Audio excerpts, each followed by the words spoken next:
আসসালামু আলাইকুম। চলে এলাম আবার আপনাদের সামনে। মোজাম্মেল মুক্তিযোদ্ধা বিষয়ক মন্ত্রীর বাসভবনে ডাকাতির নাটক সাজিয়ে 15 জন ছাত্রকে মারাত্মকভাবে জখম, প্রায় তারা মৃত্যুর দ্বার প্রান্তে। অপারেশন ডেভিল হান্টের নামে কর্মসূচি পালিত হচ্ছে।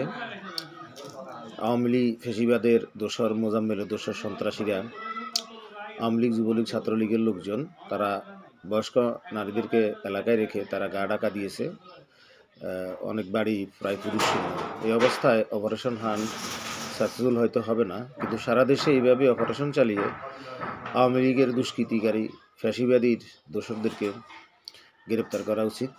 একই সাথে বলবো, এই যে দেশবিরোধী চক্র, আওয়ামী লীগ, লুটেরা, ফ্যাসিবাদী, খুনি, তাদেরকে একেবারে সমূলে উৎখাত করতে হবে। তা না হলে তারা বিভিন্ন সময়ে আক্রমণাত্মক ভূমিকায় যে বাংলাদেশের অর্জিত 26শে জুলাই স্বাধীনতাকে ধ্বংস করে দেবে।